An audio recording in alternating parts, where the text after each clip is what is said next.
where movies were never safe to begin with, and the truth is stranger than fiction. Starring Moral Bob, Drew Misson, and Ryan Dean. Conspiracy Theater 3000. Our impulses are being redirected. We are living in an artificially induced state of consciousness that resembles sleep. Something given has no value. Well, I got a couple of thousand goddamn questions, you know? The world ain't what it seems, is it, Gunny? I want to speak to someone in charge. The moment you think you got it figured, you're wrong. And force, my friends, is violent. They've been studying us for years, finding out our weaknesses. I want to lodge a complaint. You think you're safe and alive? You're already dead, everybody. They have created a repressive society, and we are their unwitting accomplices. The world is a business. You have no right to make people crazy. We've got to stop them! They're gonna kill us all! How come I know so much? Their intention to rule rests with the annihilation of consciousness. What the hell is going on around here? Who are you people? They are safe as long as they are not discovered. That is their primary method of survival. Keep us asleep, keep us selfish, keep us sedated. We accept the reality of the world with which we're presented. All right, everybody, welcome back to Conspiracy Theater 3000. It has been a hot minute since we got back together on this show. Unfortunately, life throws things at us, throws a few curveballs. Unfortunately, Bob could not be with us here today. You know, Bob's got some family stuff going on, and we all wish him well in this time.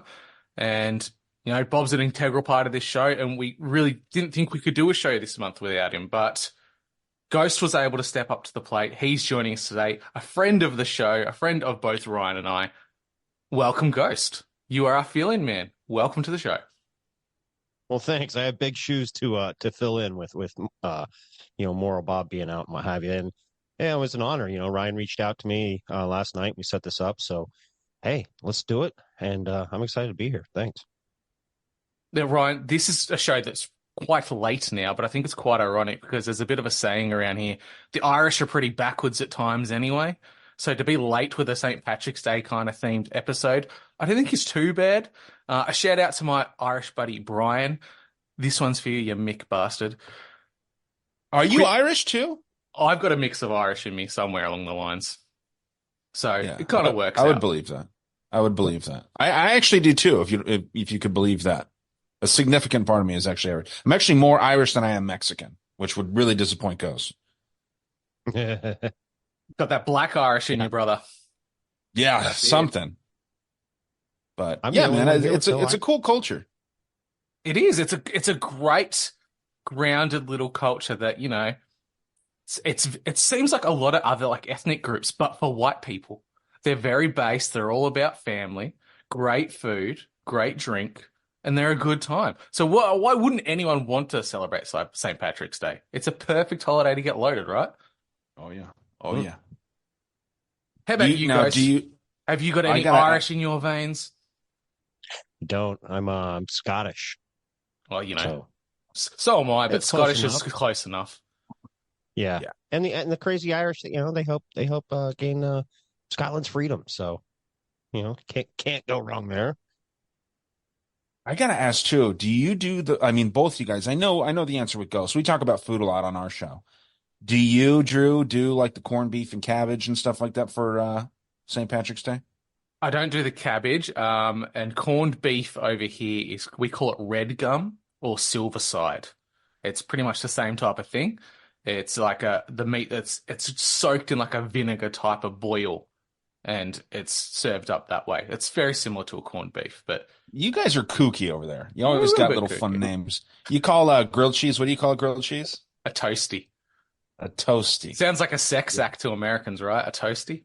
Yeah, it sounds a little weird, but hey, I mean, I love the Australian accent, and I think that what it was too with because Bob was saying that he doesn't like girls with an Australian accent.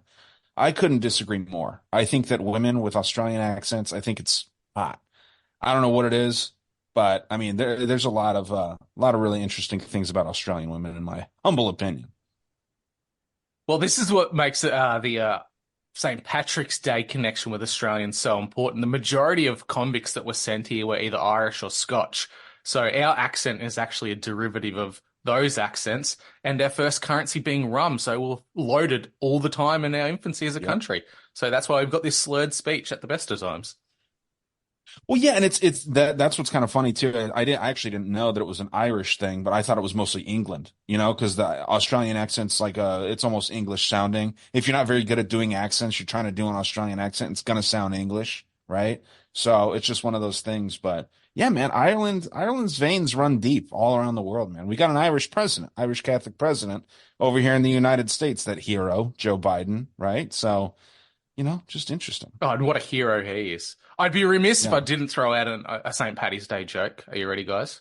Oh, I'd love it. Mm-hmm. Why did the leprechaun use 3 condoms?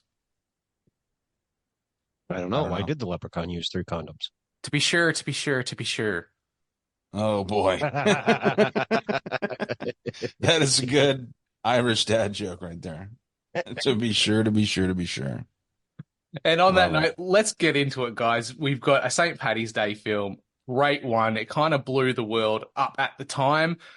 It had some controversy around it for things that were happening in the world in America. So it ended up becoming more of a cult classic than it did a big hit film in its day. And we are talking about Boondock Saints, the 1999 action film written and directed by Troy Duffy, which presents a story about 2 twin brothers who are Irish Catholic, Connor and Murphy. Tired of the crime overrunning the streets of Boston, they're inspired by the faith to cleanse their hometown of evil with their own brand of zealous vigilante justice. As they hunt down and kill one notorious gangster after another, they become controversial folk heroes in the community. But Paul Smecker, played by Dafoe, an eccentric FBI agent, is fast closing in on their blood-soaked trail. Wow. Now, when I'm black and white now, after you looked away, now I'm black and white. When this movie came out, man, I don't know if I saw it right when it came out, but I watched it on like repeat for a little while, man. It was so good. And I love, the Irish culture, as we were kind of alluding to earlier, and like the drinking and just like how it's set around St. Patrick's Day, and these 2 badass dudes that are like vigilantes, right? Like it was everything about it was really cool to me, real gritty. Right? Like it's just a badass movie, man. I don't know where you guys were when you first watched it, but I loved the damn movie when I first saw it. Yeah, I liked it myself. Yeah, keep going, guys. I was just about to say that I was in high school at the time, early high school, and first time I'd watched it was probably a year or so after it had come out. And it was new. It seemed like it was an action film that wasn't over the top 80s or 90s action. It seemed attainable for the real average person. What they were doing didn't seem too far out of the realm of possibilities. Yeah, I mean, yeah, 100%. Just going around killing bad guys, right? It's like it's the shit. Ghost, elaborate a little more. You said you liked it yourself. Did you see yourself in the movie? What does that mean? I did. No, you kind of look like the more good-looking guy. I saw it in probably when I was in the Air Force, out on VHS at the time, or DVD. It flopped in the box office, believe it or not. And for people to kind of hear that now, it's kind of foreign because it's such a cult classic movie. I mean, I wanted to watch it. I didn't. You usually do on St. Paddy's Day. It's one of the go-to movies to watch. Pop in Boondock Saints and Boondock Saints 2.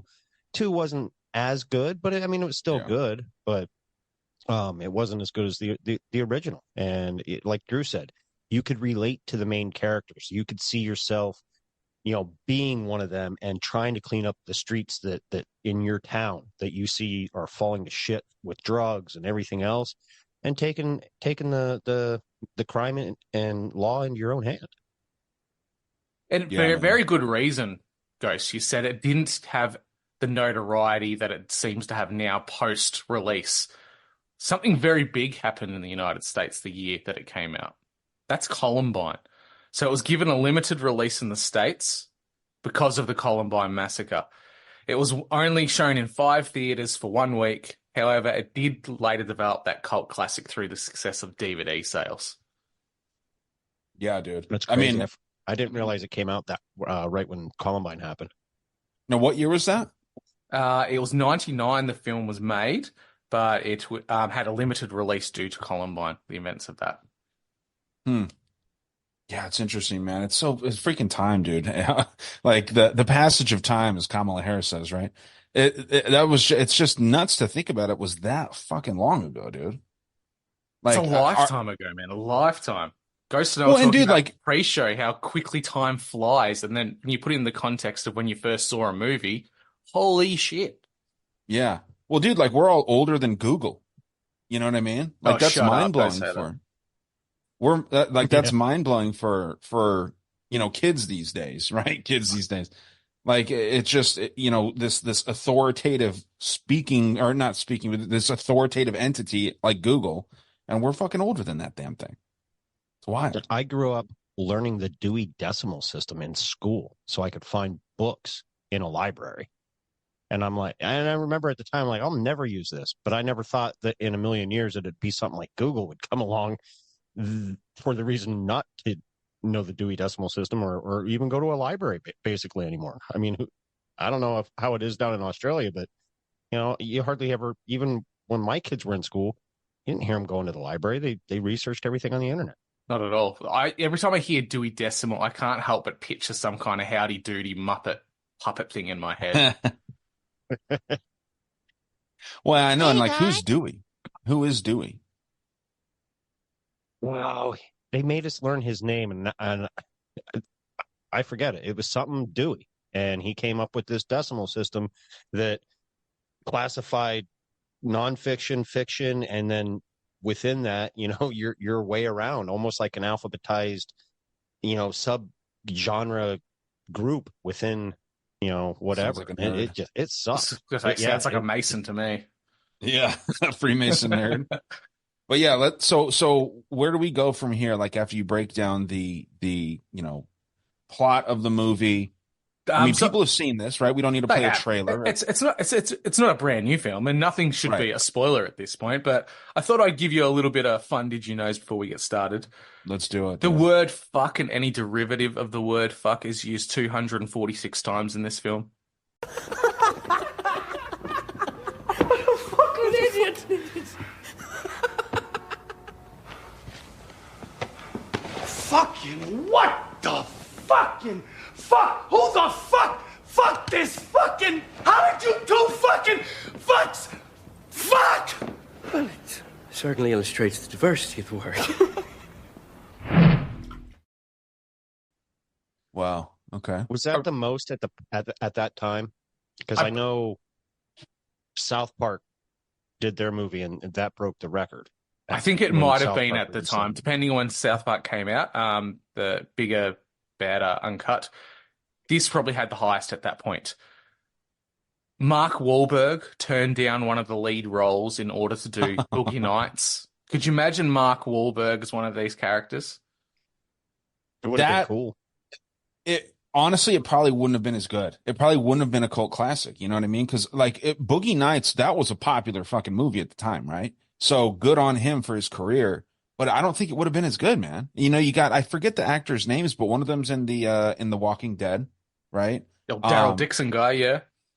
Yeah, dude, like that's what makes these cult classic movies. They like, you never see a real like serious cult classic, and I'm probably wrong, but you never see one with like huge actors. And as I'm saying that, From Dusk Till Dawn had George Clooney in it, so that's kind of a cult classic type movie, but. Yeah, but Pulp Fiction's an actual classic. It's like a bona fide classic, right? True. So, but it kind of started out as a cult classic. Like it was one of those movies that a lot of people didn't like, and there was a few people that really loved it, and then it slowly crept into the classic. I think, in my humble opinion. I think I know what you mean. Like cult classics, to my kind of definition, they have relatively unknown actors or B-grade actors that. This one film can either make or break their careers. And for the most part, these one little classics that go straight to DVD and become huge films outside of cinemas, they tend to do really well and they actually boost the person's profile. We kind of saw that with Boondock Saints, the actors in this. Without that film, I don't think they would have got the roles later on in life that they did. No. Sure. No, the one guy just 100%. played the guy that was possessed in Nefarious. That's right. And Yeah. I thought he did a great job. And he's also he's older in that movie. I didn't even put two and two together until like someone had told me that, and I went back and looked. I'm like, yeah, that is the same guy. Obviously, he's older because he was really a lot younger. Same with the Daryl Dixon character. I forget his name from The Walking Dead, but yeah, it's crazy. Like, dude, that's such a cool connection, Ghost. I didn't know that at all. Still, that's awesome. I thought it was you who pointed it out. Maybe it was. No, I'm just kidding. No, it definitely wasn't. I didn't know that. Maybe it was Thomas. I don't know. Somebody did, and I was just like, oh shit, yeah, it is. Yeah, that's pretty badass, man. But okay, so more factoids. What do we got? So two more little factoids. There's a tattoo that Connor has on his left hand index finger that says Veritas, which is Latin for truth. Murphy, his brother, has a tattoo in the same place, but his says Equitas, which is Latin for justice and equality, which kind of plays into their characters for this film and pushes them forward a little bit.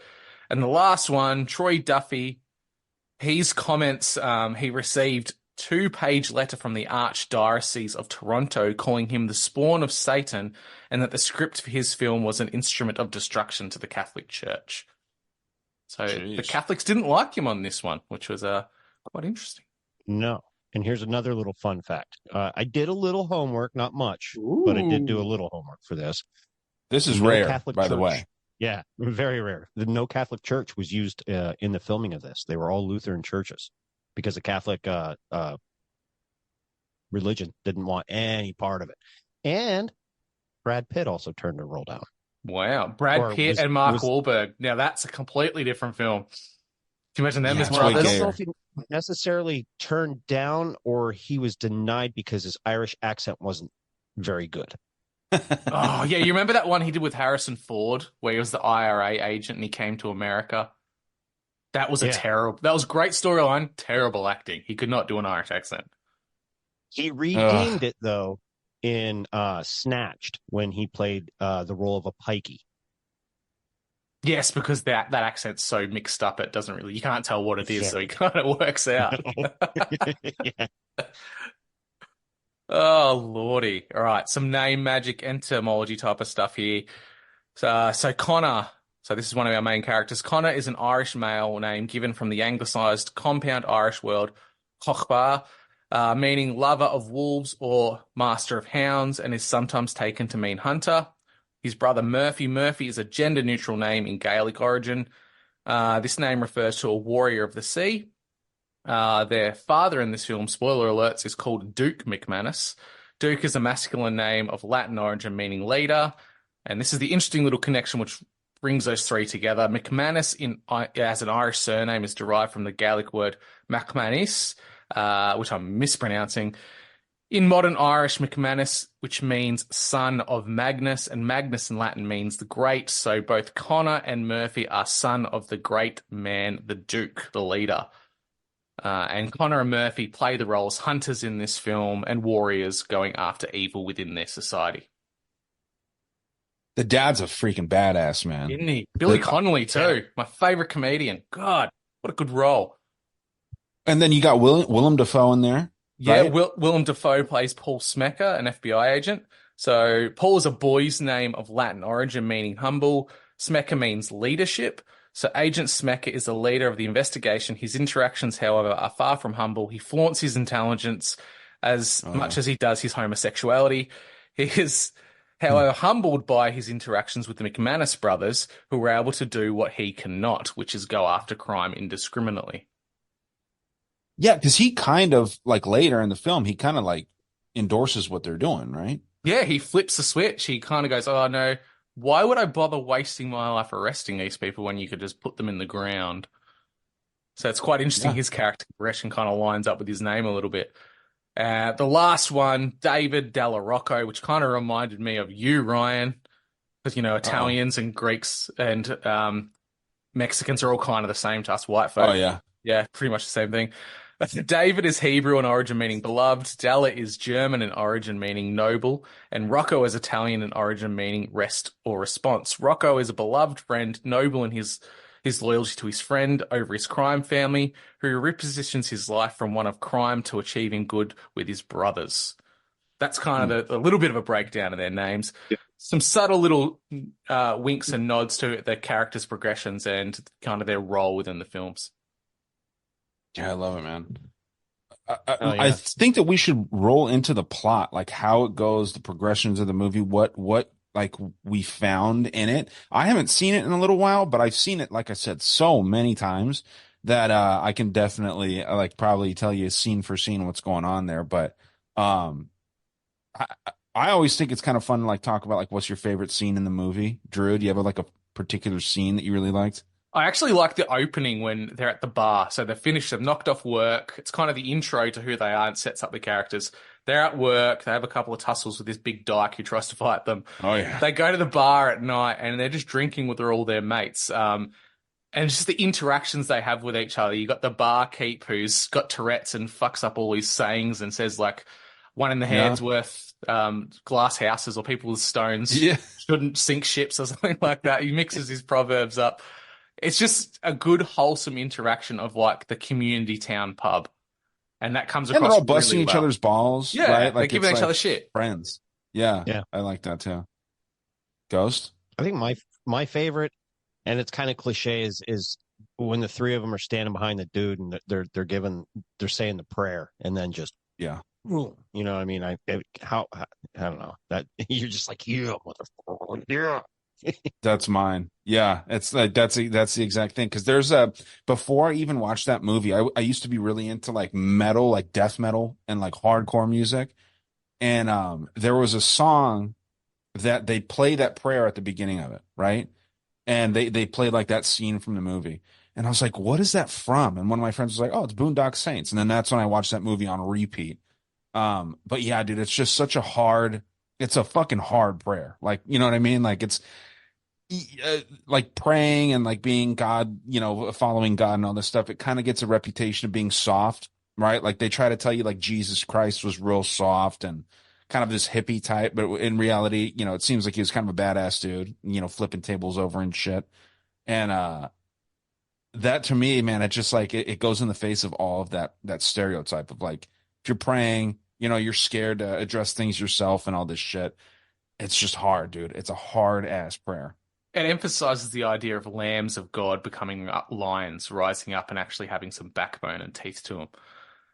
We see it in the start of the film. So they go to a mass, they go to church, and it goes through the basic little prayers like you would see in a Catholic doctrine, like lead us not into temptation, take vengeance upon my enemies, basic kind of scriptural doctrine. But then we start to hear this really interesting story, which is actually based off a real murder that occurred in Boston in previous years in the 70s, I believe, where a priest is talking about what has happened in the community. We all must fear evil, but there's another kind of evil we must fear above all else. That is the fear of indifference of good men. And it sets the tone for the film that, you know, evil can only succeed if good men do nothing. It really drives home that idea that good men should stand up and do something in the face of evil. And like you said, Ryan, because of that milquetoast kind of idea of Christianity being all loving and accepting all the time, it's kind of nutted Christianity from what it has been traditionally, which is arguably a faith which has, you know, conquered the world, killed a lot of pagan people everywhere, pacified the natives, and now we've gone into this kind of stage where it's very indifferent to all the evils that are going on. But as long as you sit down in your pew and you give your donation into the tithing plate, you're fine. Yeah, man. Yeah. Ghost, do you think that Christianity kind of has that reputation? Because I know, Drew, you're Christian, right? You lean towards Christianity yourself because you do the Christian Coalition thing with some of our favorite Christians in the game, Operation Red Pill, right? I lean towards Christianity. I'm much more agnostic than Drew is, from what I've heard from you, Drew. But then Ghost, I know that you believe in the Creator. We talk about that all the time on Cunt. But like you're very like, would you call yourself agnostic? I probably now. Yeah. I think that's what I'd probably call myself. Because you like to really poke holes in a lot of the Christianity type stuff. And it's not like you're picking on it. Right. It's just you're a fucking critical thinker, you know, like you even when it comes to that. So how do you think that this movie kind of portrays like Catholics, because it's specifically Catholics that we're talking about, right? In this instance. I think they do a good job portraying it in that sense, kind of like how the mafia, the Italian mafia, brings in a lot of Catholic belief, and even though they're running illegal markets and drugs or whatever. Yeah, it's family first, right? Yeah, the family. But with Boondock Saints, it kind of brings in that whole crusade type of feel. Like, okay, it's okay to go on this vengeance spree because I'm doing it in the name of God, and that makes it okay. And and I'm not saying it, the Crusades or Boondock Saints is right or wrong either way. You know what I mean? But that's just kind of how I felt when I watched it. They're invoking the power of God and Christ to do their work, which they deem necessary and good. Which ties back to that idea of, what's that common saying people say, that God helps those who help themselves. And you can kind of see that in these characters. But the irony is that's not biblical at all. That's been an interpretation Christians have applied, which it makes sense. Like, it shouldn't just be up to God entirely. You can't just sit there and keep praying and expecting you're getting it like you're rubbing a lamp with a genie. You have to have some kind of ownership in your life and doing this type of stuff. Not that I'm suggesting we should go out and try and squash mafias and crime families, not by any means. Well, I mean, what do you think about doing what these guys do in this movie? I think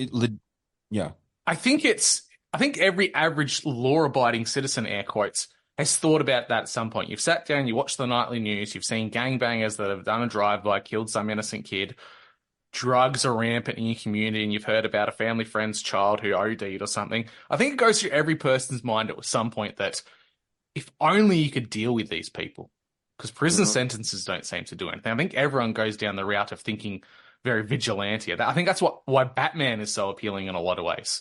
If Batman killed people all the time, wow, he'd be like the mecca of like anti-heroes. Well, there's that movie, I'm sorry, were you going to talk us? Go ahead. I was just going to jump in. I don't know how it is in Australia. Ryan, I'm sure you've seen them. The bumper stickers that you see on cars, kill your local drug dealer. I see them a lot out here. Fuck, that'd get me arrested. I couldn't agree more.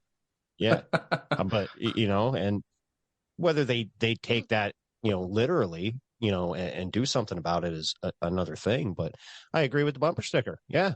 Go kill them. All they're doing is killing kids and other people in your community. Now, granted, this is where I kind of push back that they're making the choice to do it as well. So I don't know.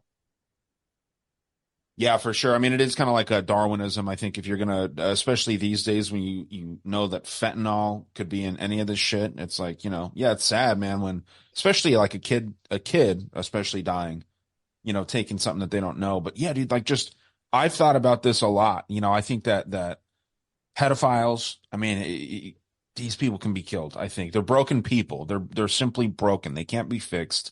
Sentences are getting softer. Another movie that I watched recently that kind of has a similar vibe to this one.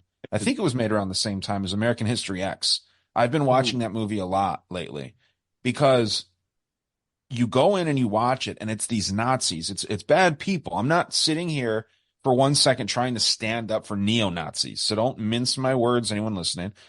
But they're talking about actual problems that are affecting people that care about their country today. And I'll use the United States. Obviously, Drew, you're in Australia. It's probably similar there. There's probably people that are just not invested whatsoever in the benefit of Australia. I know for a fact there's so many people that don't have that are getting benefits and getting help from the government here in the United States that couldn't give a fuck about what happens to the American taxpayer, the American citizen, like the good people. And they're almost getting propped up, and that's what they talk about in American History X. They go in and there's a scene where they raid a grocery store. And this isn't something that's going on far away. This isn't something that's happening places we can't do anything about it. It's happening right here, right in our neighborhood, right in that building behind you. Archie Miller ran that grocery store since we were kids here. Dave worked there, Mike worked there. He went under, and now some fucking Korean owns it who fired these guys and is making a killing because he hired 40 fucking border jumpers. I see this shit going on and I don't see anybody doing anything about it. And it fucking pisses me off. So look around you. This isn't our fucking neighborhood, it's a battlefield. We're on a battlefield tonight. Make a decision. Are we gonna stand on the sidelines? Quietly standing there while our country gets raped? Are we gonna ante up and do something about it? Yeah! You're goddamn right we are.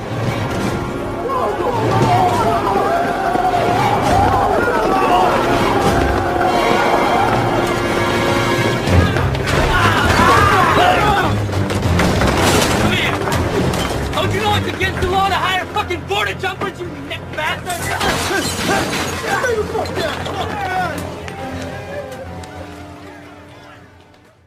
That the guy fired a bunch of white people that were working there and hired a bunch of illegal immigrants. You know, they're in California, so they're hiring a bunch of illegal immigrants. So it's a lot of Mexicans that are in there, a lot of black people are in there, and they go in there and they fuck the store up. Now, is that right to do? Obviously not. But Drew, you're nodding your head. You're like, yeah. No, but I know you're just agreeing with what I'm saying. But like, you know, these guys go in there and like they're fed up. They're fed up with like their own kind, their own people. It doesn't need to be skin color. Your own kind can just be genuinely like caring Americans, right? Or Australians in your case, Drew.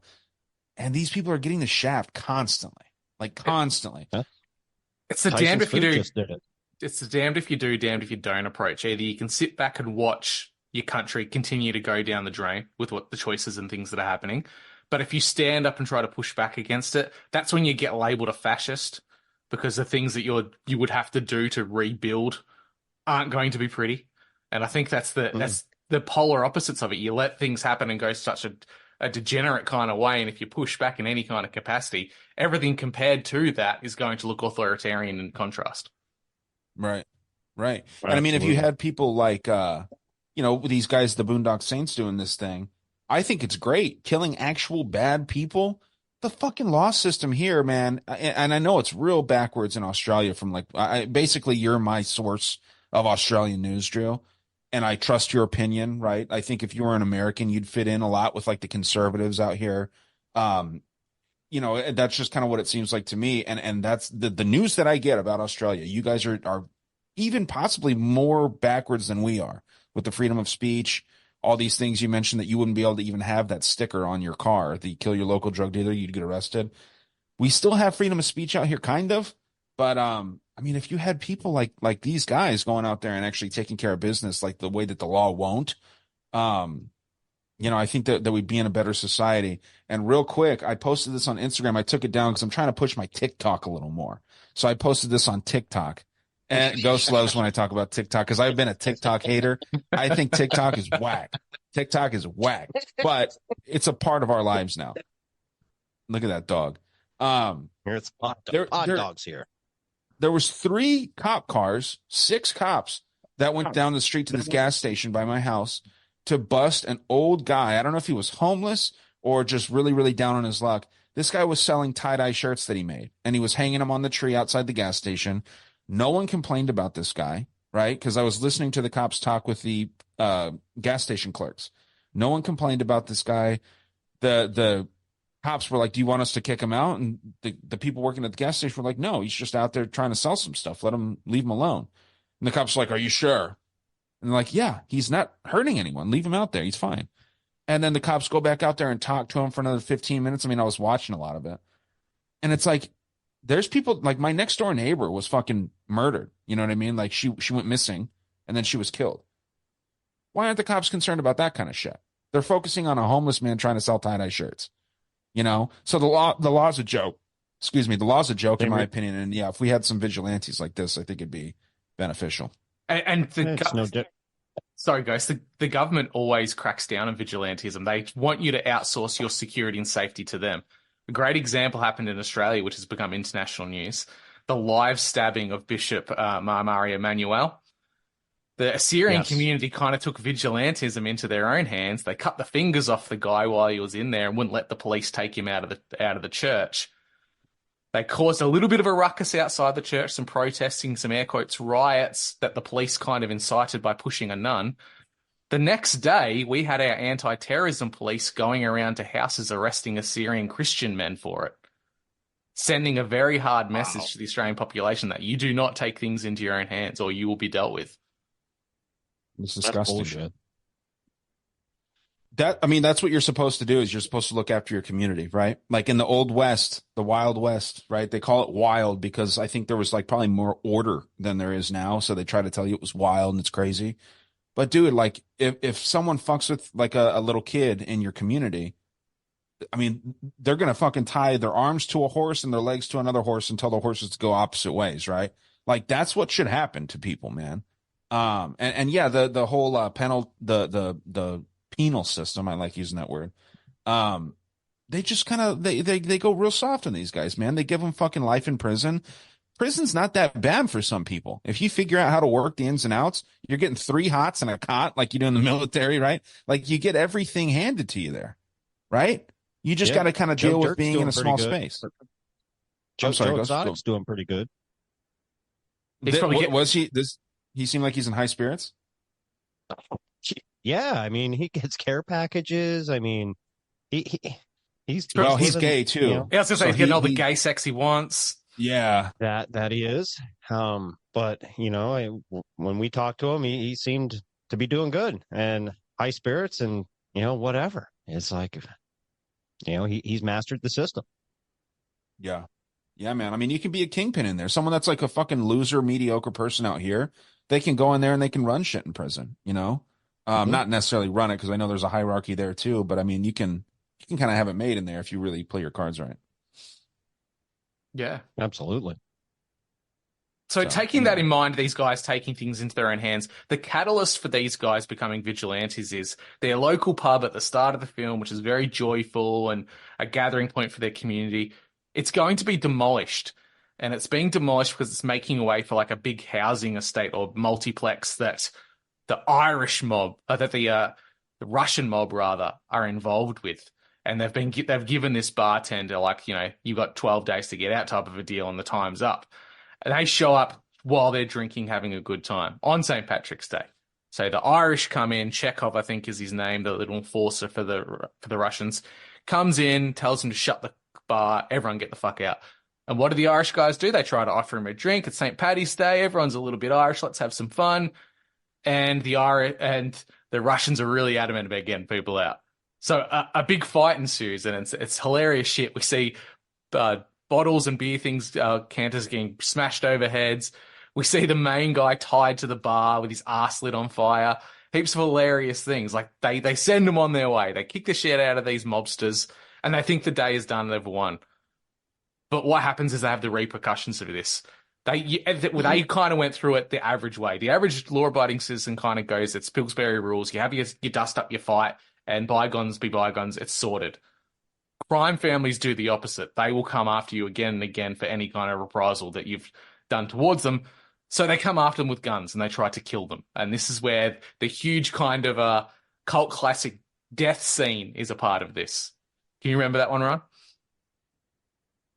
The death. Oh yeah. Where they put the quarters on their head, on their eyes and stuff after they die. Is this what you're talking about? So yeah, the first scene where the Russians come after them and they're about to execute Murphy in the streets, and Connor goes all the way up to the roof with a broken toilet and throws it over the edge. Yeah. Because they were locked. Yeah, dude, they were locked up and they chained the one dude to the toilet in his house, right? And then he just freaking. I mean, yeah, that scene where it's like slow motion, he just rips the fucking toilet out of the ground, which isn't as hard as you would think it would be. Toilets are only held in by 2 screws. I know this because I've been changing my fucking toilet over the last couple days because the septic system is all fucked up, it seems like. So I've been messing with that. But yeah, dude, I mean, like this dude rips this toilet out and runs up to the freaking roof and just throws this damn toilet, lands perfectly on this dude's head that's about to shoot his brother. And then he jumps off the roof, landing on the other guy. Other dude. Yeah. So he takes out 2 dudes. He's knocked out on the ground. And Nefarious then, right? It's Nefarious that was about to get shot, right? So he walks in. He kind of nurses his brother back to health. And do they go to the hospital? I forget. Yeah, they said they leave the crime scene. They go to the hospital, get checked out. They steal the guns and the money and the drugs off the of the mobsters on the ground, and they kind of go on their way.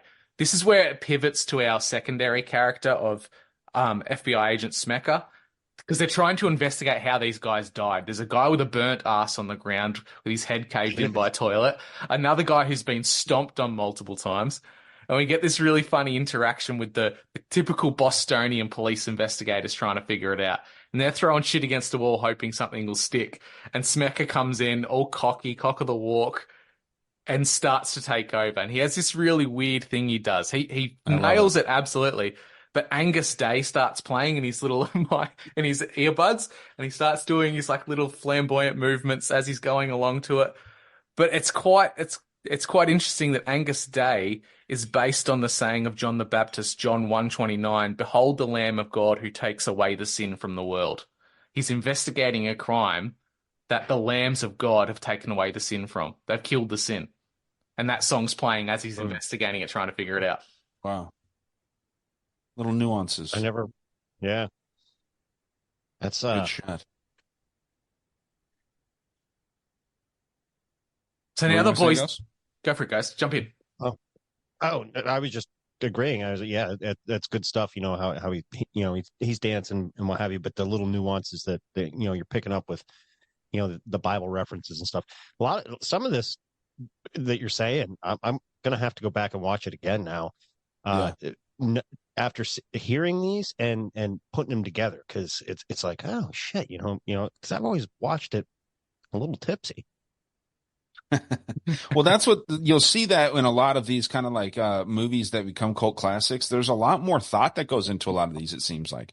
With some of the higher budget movies and like some of the big Hollywood movies, it seems like people maybe kind of put their own ideas into it and then it holds up. But like some things, like in this case, it seems like there was a lot of thought that went into like each song that played, the words that were said, all this stuff. And I think that's what makes like, these cult classics really good, dude. Like so much better than big mainstream Hollywood movies. I do want to say one thing. And I love this because I think it's pretty accurate on the Irish and or Scottish culture. They're in a pub, they're drinking. Every fight begins with a laugh. Like it's just going to be a good time, whether they get their ass kicked or they're going to kick some ass. You want to fight? Fine. Let's have some drinks and let's get it on, And it ends with a laugh. That's the thing. You can have a punch on with someone, you can have a nose bent to the side, but you'd still be friends afterwards. Right. It's like, oh, okay. We've lost sit that. back down and have some more whiskey. We absolutely have lost that. Yeah, dude. Like if you get in a fight on the street or something, like you got to worry about, three of the dude's friends jumping in or not stopping like after you get knocked out and they're just, caving your skull in while you're unconscious. But yeah, man, there's something about just fighting someone, knowing that when it's done, and then you guys can hopefully be friends after that, right? That's why I love MMA, dude. These guys always respect each other for the most part. There's people that sometimes hate each other. No matter what, but they respect each other. They hug, like it's insane. It's insane. Like they take it too far almost, right? Because you guys are fighting for, a significant amount of money and your livelihood essentially. But, a lot of these freaking street fights, man, they just get out of hand these days. It doesn't work like it does in this movie. Not at all. You mentioned the symbolism about like the Catholicism in this whole film. It's very Catholic, very Christian undertones for it, naturally. Even when the scene of the Russians' reprisal against them and the brothers pulling the toilet out of the ground so he can go save his brother. As he does that, the crucifix is swinging on the wall behind him, as if it's like got some kind of supernatural tones to it, that there's some energy in the room going on. So the boys they've killed these Russians. They've gone to the hospital to get some help. They've given their guns, the drugs, the things that they took off the mobsters to the bartender mate to keep it quiet and hold it for them. They decide to turn themselves in. They checked with a lawyer. They turn themselves in. At this point, the police are kind of plotting out that this must be a professional hit. It has to be some kind of rival gang. And they're trying to figure out who's done it. And the dumb Bostonian detective goes, we should just put a potato on the back of a car and drag it down Main Street and say, come out, come out. And that's when the boys walk in, and you probably do better with beer. And the boys just nonchalantly turn themselves in and give their story away to our FBI detective, which he finds quite interesting. He's talking to them and he knows straight away that these boys are actually very well educated. For guys that work in a meat house who live in very poor means, they're well educated and very intelligent. Yeah. Yeah, dude. It's funny how a lot of their killings and like, you know, the way that they go about a lot of this stuff, it kind of like they plan it out, but nothing goes according to plan.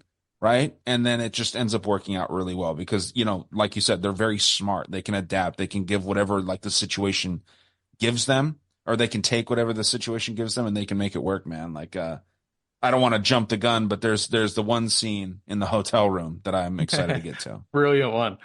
So they actually end up speaking 4 or 5 different languages when they're being interviewed by Smecker. They're talking to each other and they're trying to keep information away from what do we tell him about what's happened. And they end up speaking Russian, Italian, Gaelic, Latin, and Spanish, all within that one conversation. And he's sitting there trying to figure out how these guys who have been brought up in Boston could possibly understand those types of languages so fluently. So, how is it that you guys are fluent in Russian? We paid attention at school. Do you speak any other languages? Aye, our mother insisted on it. French? Comment crois-tu qu'il ait tout découvert sans nous en parler? Oh, that's beautiful. Non hai la minima idea. Forse qualcuno ha visto e ha parlato. What's that? It's Italian. Nicht in unserer Gegend, Mann. Die sind alle 100% irisch. Mit dem Bollen spricht keiner. Basta. Jawohl. Entonces creo que es simplemente muy, muy bueno. What are you guys doing working at a friggin' meatpacking plant? Smecker? Yeah. The press is everywhere. They're just going nuts for these guys. I don't know what you want to do. You're not being charged. It's up to you. You want to talk to him? Absolutely not. No pictures either. Is there any way that we could stay here? Yeah, you know, we have an extra holding cell. You guys... Can they stay? Well, we'll have to check with your mom. But it's okay with me if your friends sleep over. Time to feed the dogs. And it emphasizes that these guys are adaptable. If they can know all those languages, they can adapt to the situations that are around them. Some people would say that what's happening is divine intervention for the boys because they're such good Catholic boys that what's happening is God's kind of giving them the okay to do these things. But that's what the boys think. The boys think that this is some kind of divine message from God. And we see this they stay at the police station overnight. There's a thunderstorm and they both wake up to a crack of thunder and they're having vivid kind of fever dreams, which they believe to be the voice of God giving them the okay to go out and clean up Boston. And clean up Boston they do. Yes, well, the first thing they do is go to the IRA to get a whole heap of guns. And that reminded me a lot of the Commando scene where they're shopping for firearms. And they have this huge, really funny interaction where it's about rope. He grabs some rope off the wall. Oh, what the fuck you gonna need any rope for? And the rope does come in handy, Ryan, as you would know. Oh yeah, absolutely. That's my favorite damn scene, dude. It's one of them. I mean, the whole all the cinematics and everything make this movie really good. But yeah, dude, the IRA. I forgot about the IRA. Like they walk into that massive room of just guns and rope and all these other things, right? Grenades and shit. Badass. I want a room like that. And weren't the pistols given to them? They're on the house. Yeah, it was clear. Yeah, they're like, nope, these ones are on the house, boys. They open the box and they're just like looking at them. They have, okay.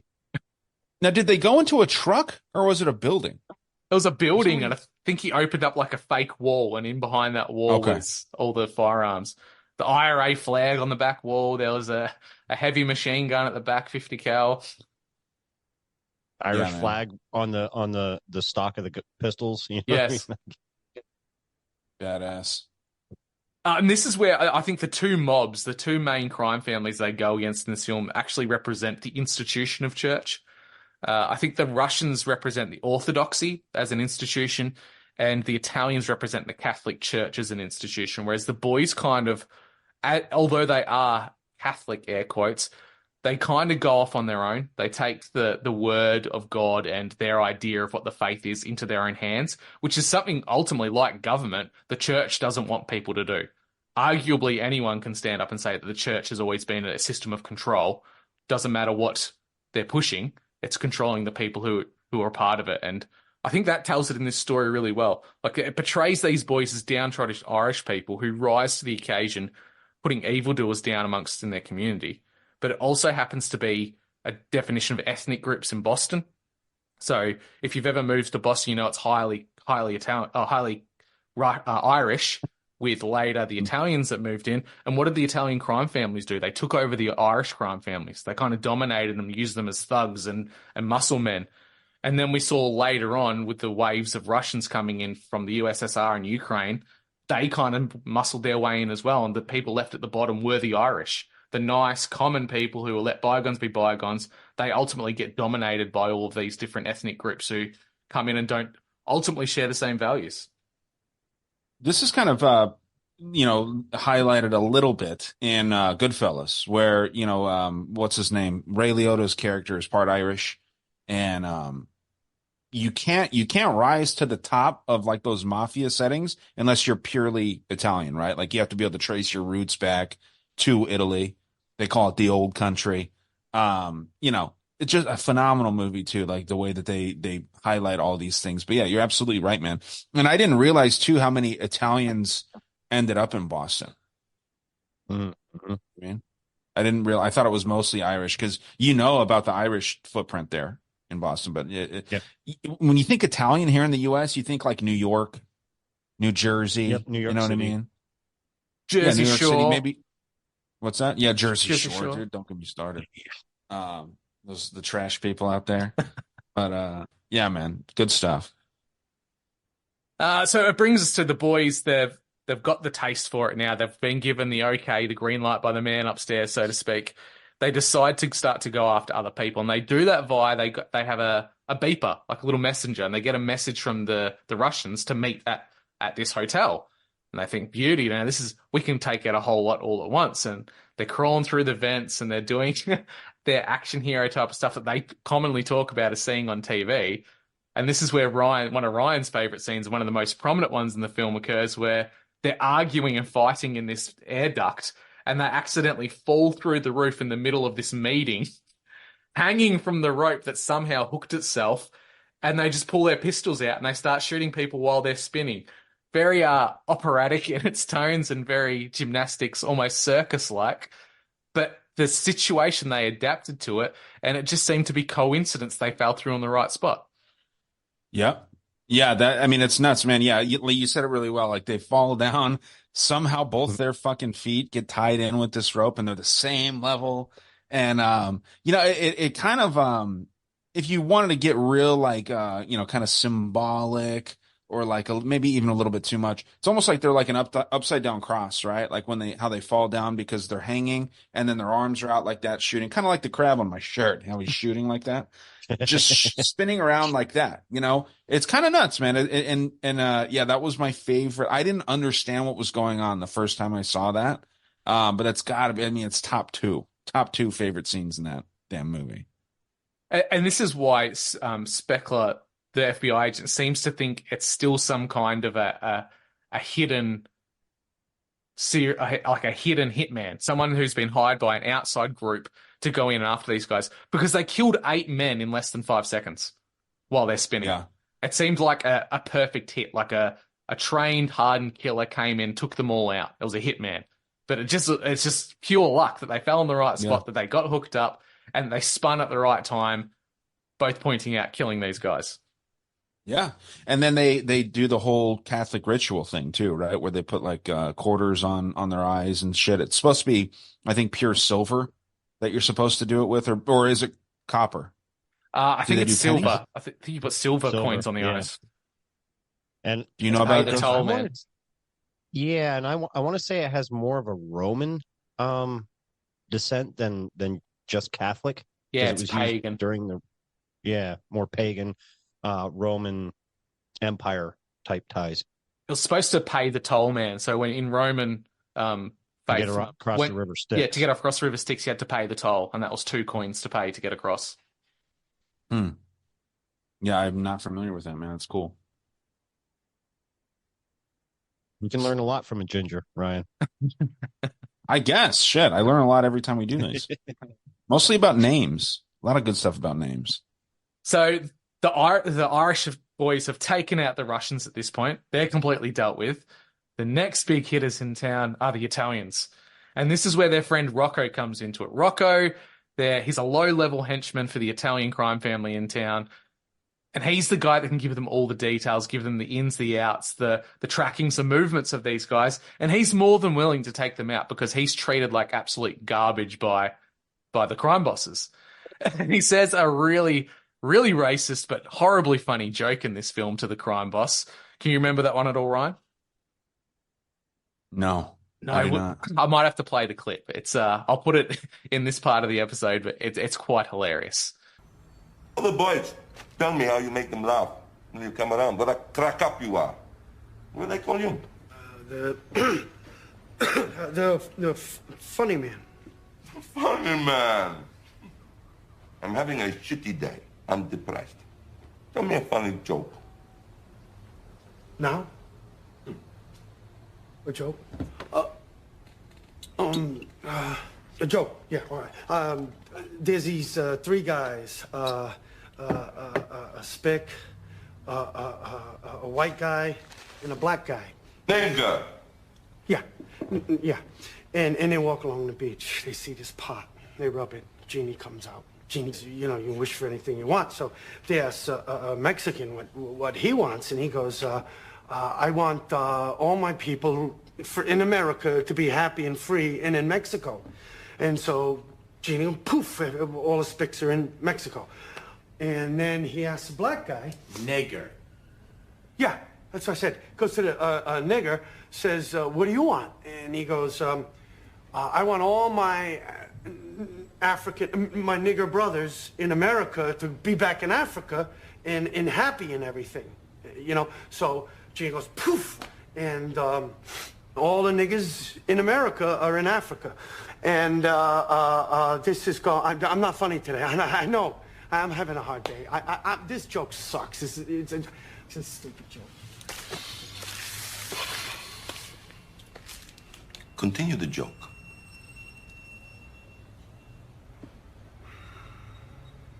So the Genie says to the white guy, what's your one wish? And the white guy goes, you mean to tell me all the niggers and spicks are out of America? Genie goes, yeah. He says, well, I'll have a Coke then. Yeah, dude, I do remember that. I didn't remember it was for a Coke, but yeah, I remember like he basically didn't need anything after all the minorities were gone. Hilarious. That's Very just funny. like us whites, huh? That's Yeah, like that's us. it. We just Crackers, hate huh? everyone. Yeah, good shit, dude. All right, so Rocco joins the fray now. Rocco finds out what the boys have been up to. He helps them out.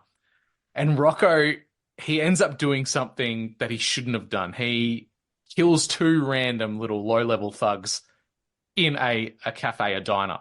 They're making a joke about him, laughing about him, and he just executes them in broad daylight, no mask on, and pisses off, which throws the investigation out because the investigation for Speckler is everything's meticulous, well-planned, looks orderly. This one's just sloppy, and he can't figure out how these are connected, and it's thrown a spanner in his works, which helps the boys out because he doesn't catch on to it's them straight away because of this action.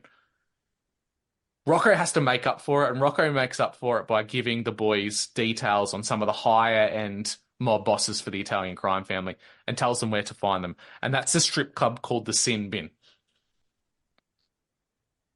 Sin Bin. The Sin Bin. When they first enter this strip club, the Sin Bin, on the wall it says, in words written across the door, abandon all hope, ye who enter here.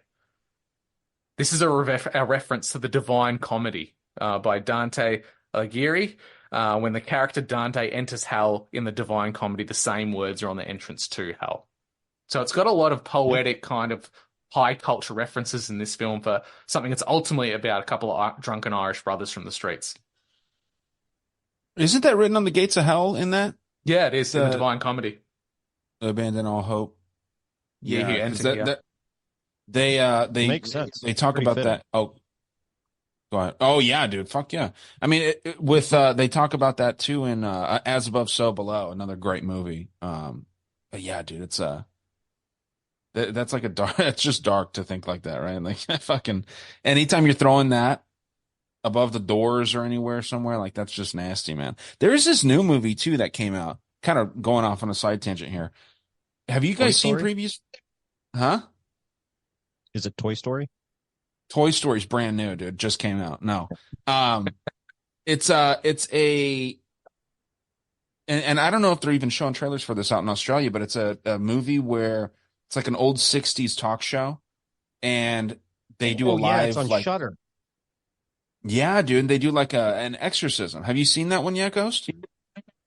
I seen the previews. It keeps popping up on my beloved TikTok.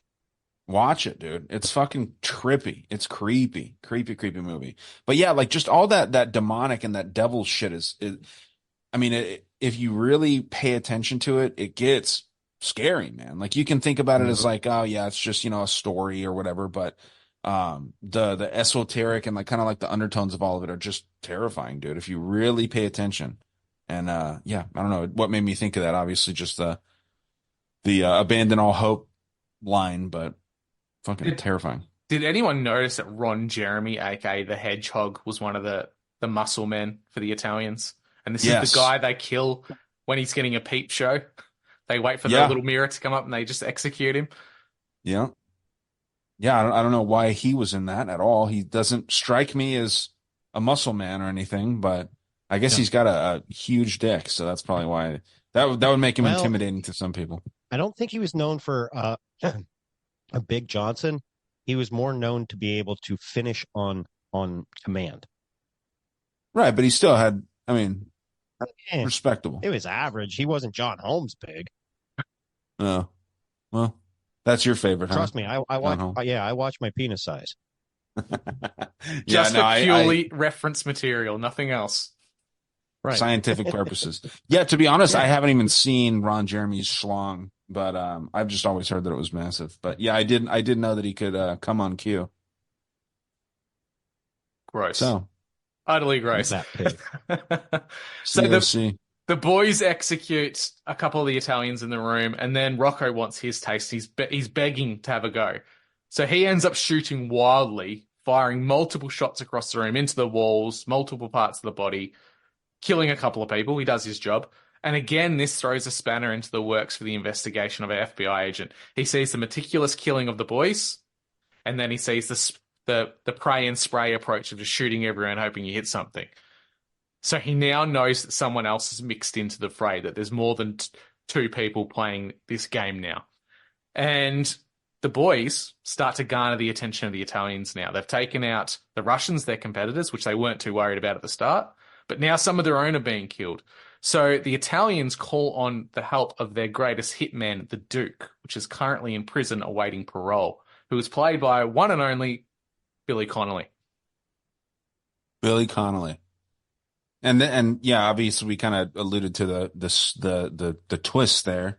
And people know, this is an old movie at this point. This is the guy's father, right?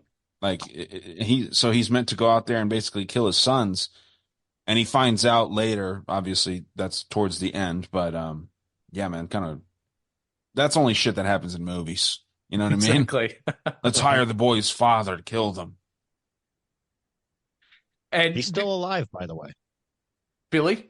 He's 81 years old. Yeah, he's got some health issues going on, but he's still kicking. Bless him. That's all that matters. Patron saint of Scotland, that man. And ironically, he's actually Irish, not Scottish. His parents are Irish immigrants to Scotland, and he grew up in Scotland. There we go. So he's now going after the boys. He's the hitman, and we see the first interaction. The boys attempt to hit on one of the Italian crime bosses in the back room. Rocco fucks up, and there's this tussle and a fight that goes on where he has to cave the guy's head in with a pool ball. They leave the house and they're confronted by the Duke. And the Duke has got this comical amount of pistol strapped to his chest, plus 2 in his hands. And there's this shootout in the street. A couple of the boys get hit. Rocco loses a finger in the ensuing fight. And the boys are on the run now. They know that the mob's after them, and they've got a hitman that's coming on their coattails pretty quickly. Well, yeah, I think that they all get hit, right? And then yeah, Rocco loses the finger, and they throw a bunch of ammonia all over the yard to throw the cops off, which I thought, I mean, that's genius. I don't know. I forget how they just had ammonia on them. Maybe they went back in the house and got it, but yeah, I guess if you're planning on getting in a gunfight, definitely throw ammonia on the blood because it makes it so that the blood, however they would match your DNA, it would fuck that up basically. Rocco's the one guy that ruins it for them again. His shot a finger gets used to ID him. They take the fingerprint of it, and Smecker just goes through he has flashbacks of seeing Rocco bring the boys some clothes at the police station earlier on in the film, and he makes the connection that it is the boys. The boys have been doing this all along, and they've let this complete shit kicker come in and kind of ruin it for them. He's sloppy at best. Oh yeah. Yeah, he is, and you can tell, dude. Like the way, like how they have like these buffoon characters in movies every once in a while. That's kind of what Rocco always was, right? Ever since he got in, he accidentally shoots that cat, right? Yes, he's like, he bangs the table, fuck, kills the cat, explodes it. Yeah, and he's like, what the fuck just happened? Now that you mention that scene, it just clicked on me. I think in the original Deadpool, when he goes in the bathroom where he's delivering the pizza before he's Deadpool, and he's like, well, whose cat did I kill? I think they were referencing back to that scene. Good connection. I like it. Films we brought you on, Ghost. What's that? No, I said that's why we brought you on. Oh yeah, for the dumb shit. Those hard making those highbrow connections. Yeah, dude. So the boys now, they're kind of forced. The hitman's forced their hand. They have to take out the hierarchy of the crime family. So they try to sneak into the mansion of this crime boss, the Don, and they get caught in doing so. And as they're caught, they get tortured. They're in the basement, and they start cutting Rocco's fingers off as a bit of torture. Ultimately, Rocco ends up dying. They shoot him, and the boys, you think it's the end. They're going to die. But this is when we have our epiphany moment for Smecker, our agent. He gets drunk and decides that, I can't possibly just keep doing what I'm doing, arrest people and have them go out on the street. I have to do what these guys are doing. And for whatever reason, he decides to dress and drag as a prostitute and then knocks on the door, which is by any far excuse you can find. The most horrifying visual I've ever seen in cinematic history is Willem Dafoe as a tranny. Yeah, it's rough. That is a huge jawline. Turned on. A little bit of a chub there, Ghost. Yeah, very square jaw for a female, almost like Michelle Obama's. Some would say. So Smecker ends up saving the day in a lot of ways. He comes in disguised as the prostitute, making out with the guy at the door. The guy sees that he's packing heat both ways. He gets shot. He kills a couple of the guys in the low levels, and the boys end up escaping. They break the chairs. They get out. He breaks his hand, wrist, or whatnot to get out of the chair, and helps his brother get out. So Connor and Murphy are now out. They've escaped. And there's a big time jump. Our agent lets the boys go. He decides he doesn't want to pursue them, doesn't want to arrest them because they're ultimately doing good. And we see this in the final scenes of the film where even the Boston police force from the precinct that arrested them at the start, they are helping out. At the court hearing for this mob boss to decide whether he goes to prison or not, they let these men into the court with their father. So the Duke now is with the boys, all three of them. They come in live on television, claiming to the world that they are going to clean up the streets of Boston and save the people. And that's when you get that great scene where all three of them are behind the guy on his knees. They go through their family prayer and they execute. Badass. Yeah, it's fucking badass. Good movie, dude. I mean, it's just one of the best. Was there any, I forget, was there any like bonus Easter egg kind of like scenes after the credits in this one? I don't believe so. I'm trying to remember for sure. I don't remember any. No, okay, yeah, I'm probably totally off, but I thought, you know how they used to do that with a lot of those where it's just like, you keep watching, there's a little extra on top. But yeah, man, one of the best movies, dude. What else, like what other movies came out around that time that just like stood out to you? 99, you said? Yeah, 99, jeez. Boogie Nights was a big one around that time. Like you said, Mark Wahlberg actually made a good choice for his career. That was an instant classic. This went under the radar. The I don't Matrix. know. Yeah, The Matrix was huge. Now that you mention it, there was one small little kind of cutaway during the credits, and that was a news reporter interviewing people on the street. What do you think about the Saints of Boston? Right. Yeah. And it's the conversation around vigilantism that everyone has. Oh, you can't do that because it's up to the police. You just can't do that, take things into your own hands. It's illegal, blah, blah, blah. And you had people, oh, they're doing the right thing. They're saving the community. They're doing the right thing. Yeah. Those types of conversations. That was a perfectly well done representation of that too. Hey, okay, so look, check this out. Best movies of 1999 include Fight Club, okay, phenomenal. The Matrix, as you said, Office Space, The Sixth Sense. This is a golden era. American Pie. American Pie came out in 99. The Three Kings. Dude. That was a big year for Wahlberg. Dude, The Green Mile, Eyes Wide Shut, Toy Story 2, Election. You remember Election with Reese Witherspoon? Phenomenal. Ghost, your favorite, Runaway Bride, came out that year. Oh, yay. South Park, the movie, bigger, louder, and uncut. Good stuff there. I actually just watched, too, speaking of South Park, I watched Beavis and Butthead. I saw this for the first time, Beavis and Butthead Do America. And what a fucking movie that is. That was your first time? Yes. I've watched the show countless times, but holy shit, they have Robert Stack. Robert Stack, the guy from Unsolved Mysteries, is like the head ATF agent, and he just loves cavity searching people. A phenomenal movie, man. So and good. They looked at toads out in the desert. Well, no, it was they ate peyote. Oh yeah, it was peyote. Maybe it was an episode. I'm thinking that they licked the frogs. Yeah, I mean, just 90s TV and movies were, high level, dude, high level. Now that you're speaking of classics that kind of went unnoticed at the time, 8mm came out in 99 as well. Very good movie. Nicolas Cage, correct? Yes, Nicolas Cage. Snuff film, and he's investigating it. Wow, that was a big year. I'm just looking through these as well. That is a big year for films. Yeah, man. 13 Monkeys coming? 13 Monkeys. That would have been I'd be very close. Around the same time, I think. Very close. Within a year or two, I would think. Yeah, I'm happy too with 99 with Eyes Wide Shut, man. That is a phenomenal film. We need to do a Kubrick film review here. A lot of people have done that though, so maybe not, but yeah, man, just the 90s. They don't go ahead. No, I was just gonna sorry, I didn't mean to interrupt. Have you guys done The Crow? We have not done The Crow. Brandon Lee? That's a cult classic in certain genres, people. Well, just the conspiracies around his death and his dad's death too. You know what I mean? Like they both got killed the same way. Pretty much. If we do that though, we're going to need you as a guest, and we need you dressed up as the Crow with the makeup and everything. I haven't done that. Yeah, a sexy crow. Sexy crow.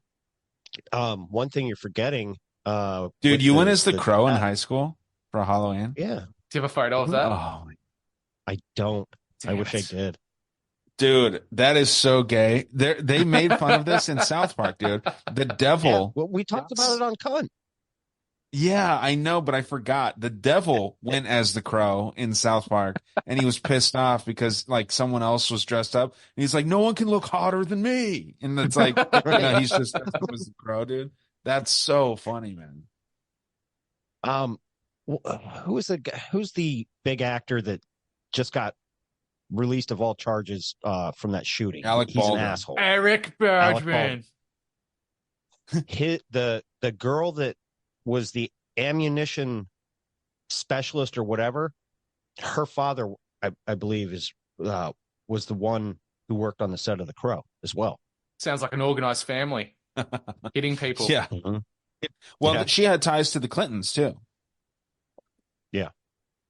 Yeah, so kind of weird. You know what I mean? But whatever. Hey, Alec Baldwin probably just was like, I want to shoot someone today.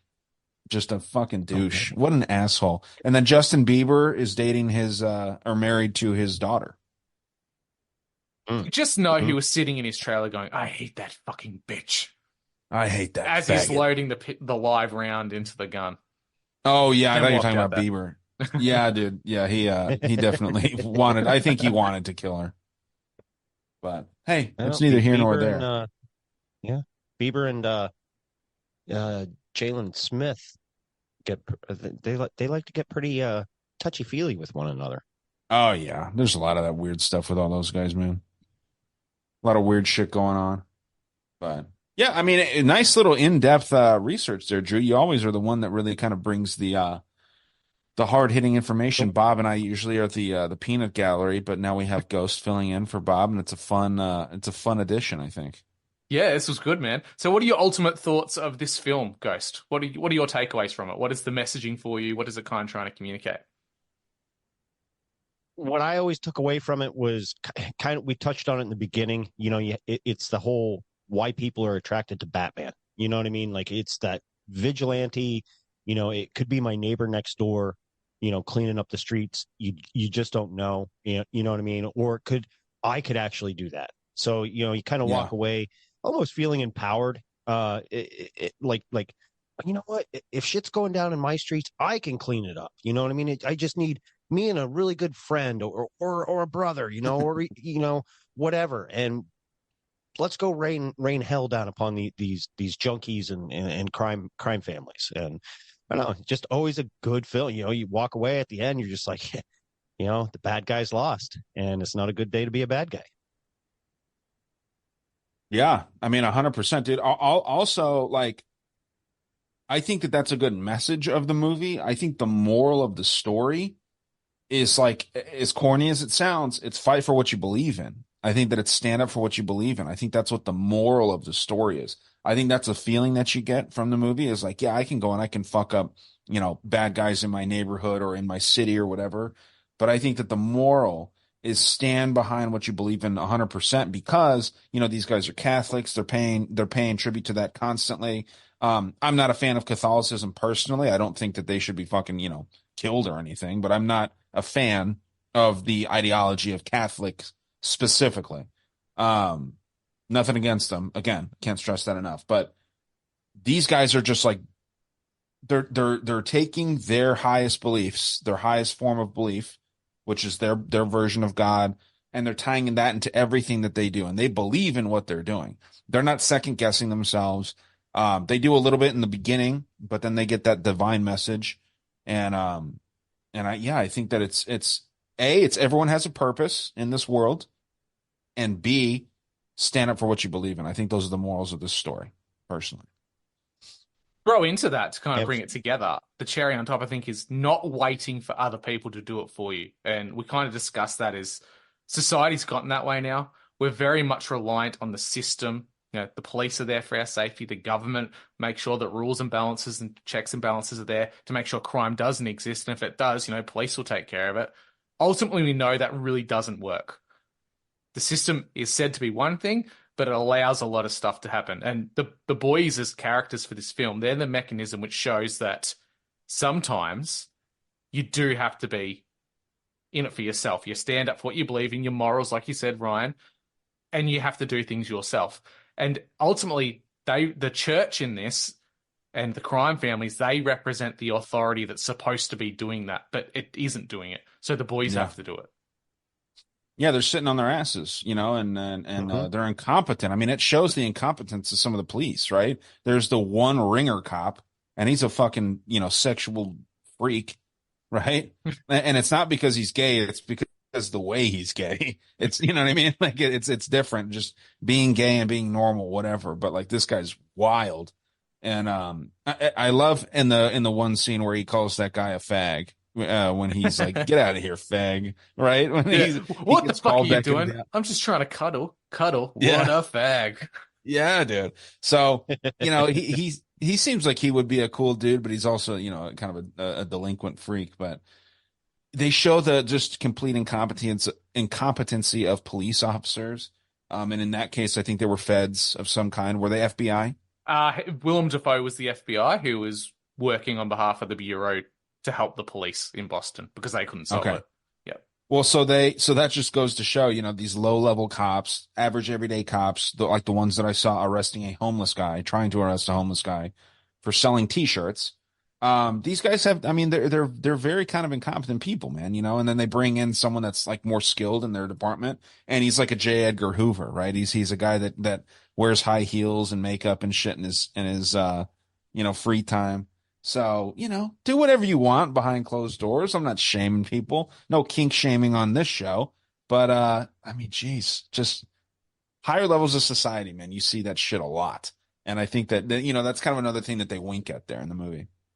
Do you think a good analogy is the trolley thing where you go to your shopping center or the mall and there's trolleys that are just sitting there in the car park and either you can put it away yourself or you can just leave it there? Oh, the trolley. Shopping cart. Shopping cart. Sorry. That's Australian. Shopping cart analogy. So you either put the shopping cart back or you leave it in the parking lot. Or if you arrive there and you see it in the parking lot, do you put them away if you see them? Or do you leave it up to someone else to do it because it's their job? I've put some away before. Yeah, I always put my own away 100%. I mean, it just shows the quality of person that you are. If you just leave it, I think that's really lame. Now, there's a lot of like these alpha male types out there that make that way too big of a deal. Always put back the shopping cart. I get it. But what if you're in a hurry, big time, and you're like, man, I always put my shopping cart away. I gotta fucking go. I'm not walking this thing back. I get it. I understand. I used to work in grocery stores, not at a grocery store, but I was around that stuff. And I'll always put mine back. I've even put some other people's back before. Like if there's one just in the middle of a spot, I'll put it back. There was one that was flipped over in a parking spot and I pulled in and no one parked in that spot. And all that I did, I kind of felt like a dick. I just dragged it into the next spot so I could pull out straight instead of having to back up. So it was like ultimate laziness. But yeah, man, I mean, like, yeah, put the shopping cart back. Don't be a douchebag. But also, people build personalities around that. You know what I mean? Put the shopping cart back. And there's even a channel with like this big Russian guy where he like intimidates people that don't put the shopping cart back and like stands behind their car and shit. It's like, I get it.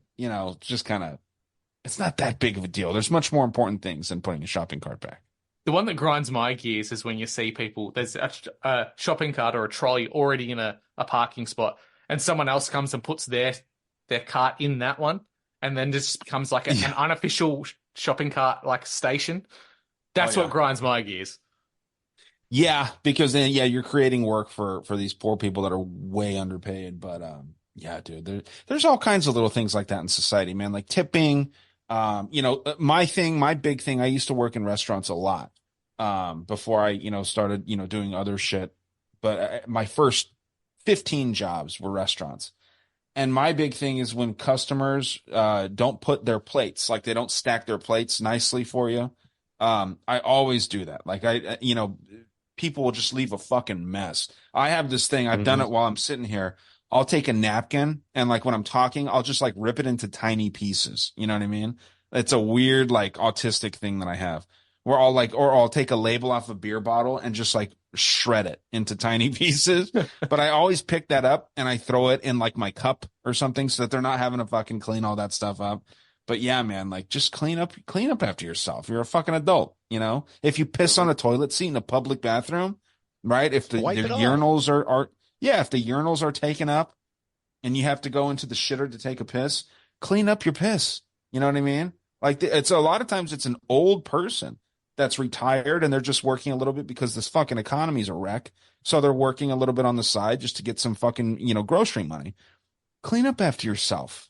It's nuts that, a lot of functioning adults don't do that. And I've been accused of being autistic and I can do this shit. Okay. So they're going to call you the Arizona anarchist and you're going to be like stalking public toilets. And if there's piss on the seat, you're going to go after people vigilante style. Did you piss on that seat? I'll go Boondock Saints style on these motherfuckers. I will straight up fucking shoot them when they're walking their kid out to their car. I'm just kidding. I will not do that. But I mean, like, just to me, it's a pet peeve, man. You can fucking clean up after yourself. Yeah, I do the same thing at restaurants. I always stack my plates, kind of pre-wipe the table a little bit, and just common courtesy. And when I take the buggy back, shopping cart or trolley, whatever you call it in your place of the world. When I get to the corral, if there's just like two in there and they're barely bumping, I push them all the way in so it forms the caterpillar. Just because the grocery store that I go to, they hire special needs people, and they're the cart, they bring in the carts and what have you, and I always just try to make it a little easier on them. Yeah, it doesn't cost anything to be nice, does it, guys?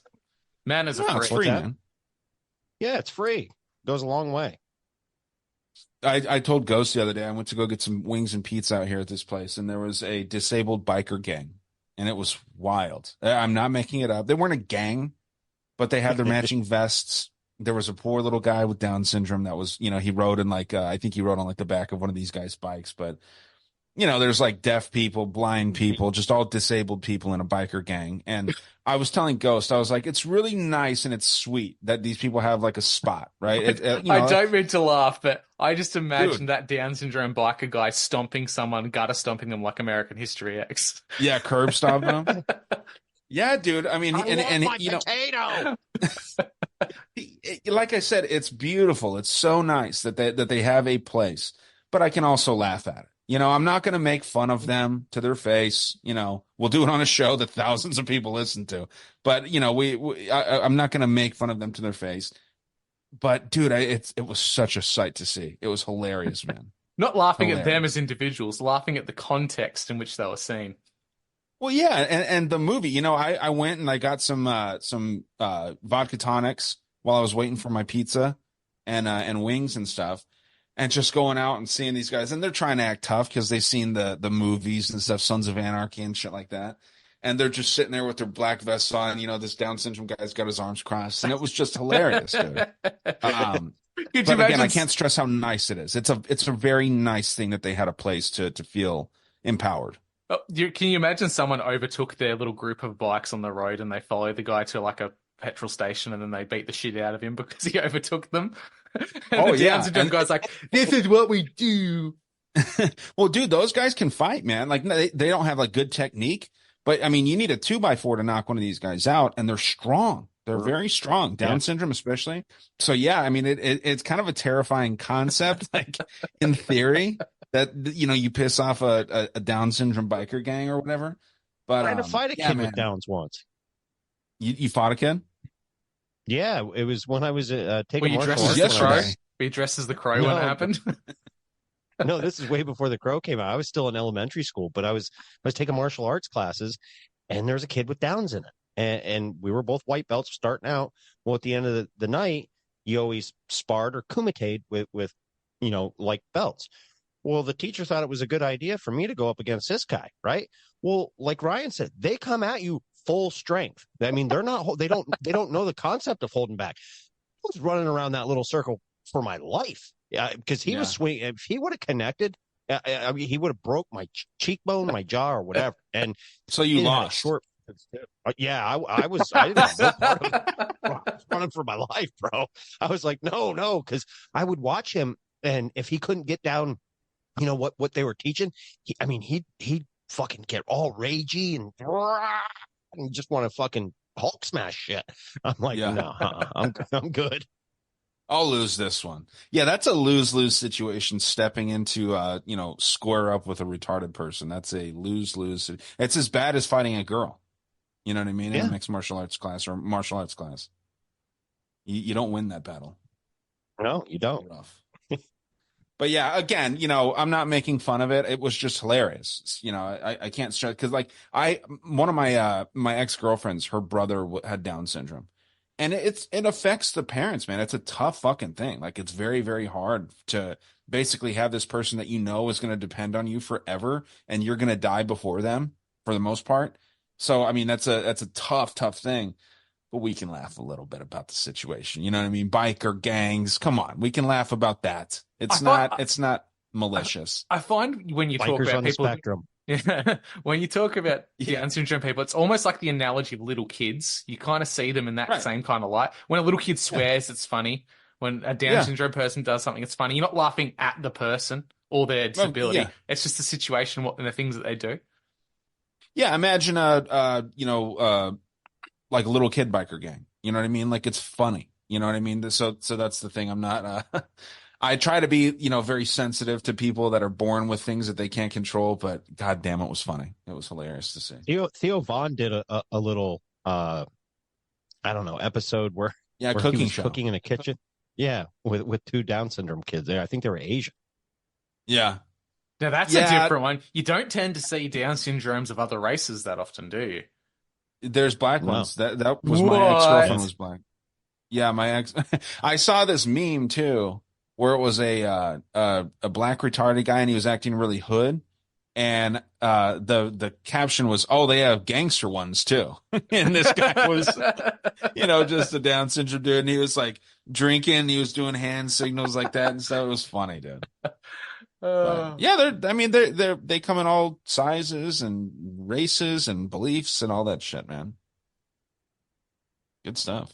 Hashtag not all Down syndrome. Yeah. It's great, Ghost, dude. Thanks for joining in today, mate. We appreciate you filling in.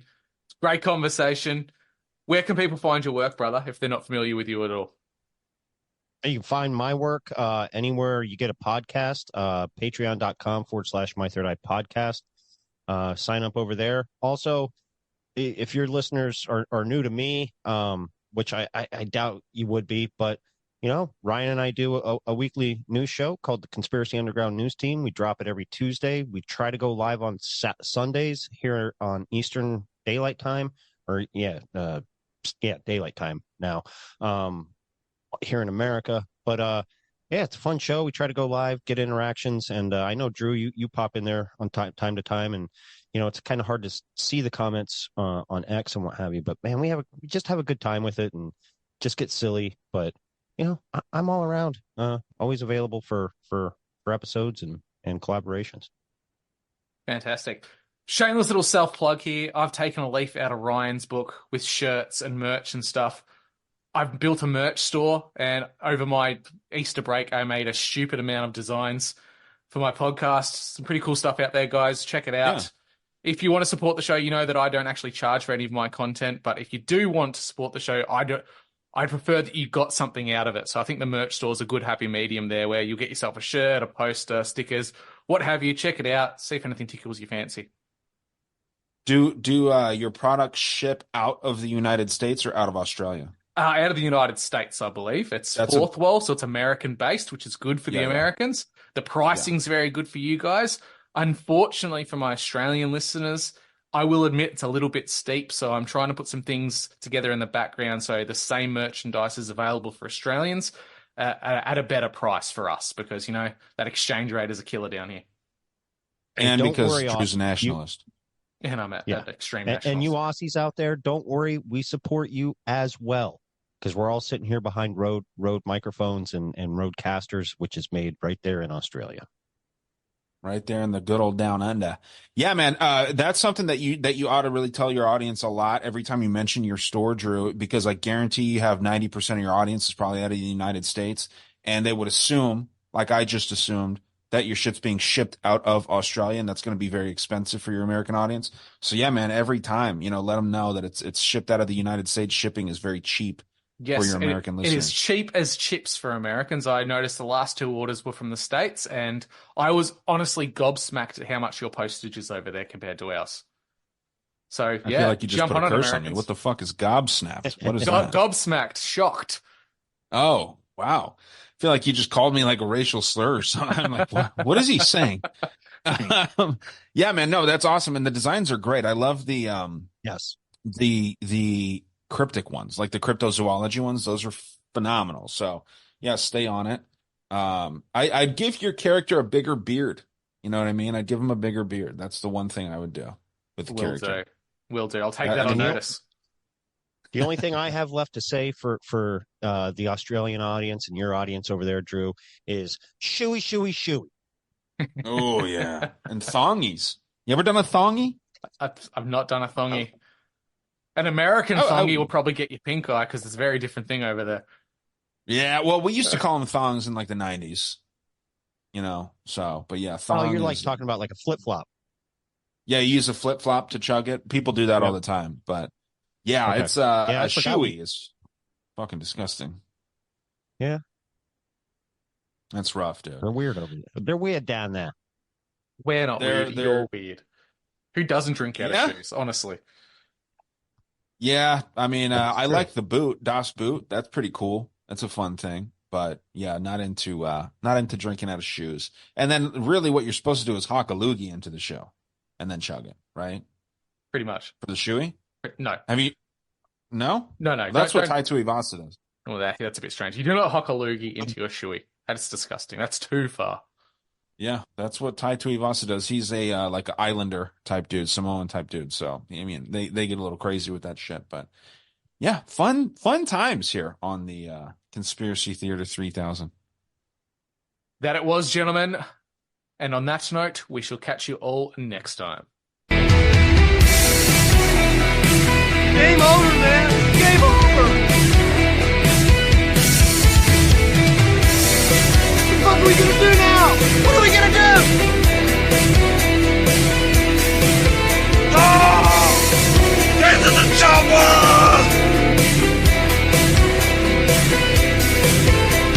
No! God, please, no! No!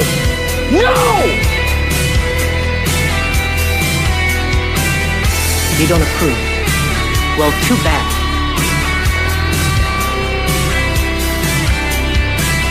Don't make me beg here, because I will do it.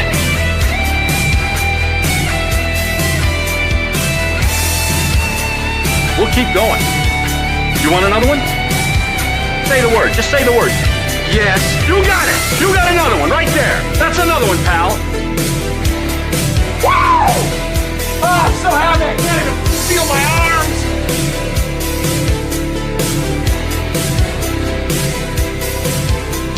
Oh, and in case I don't see you, good afternoon, good evening, and good night.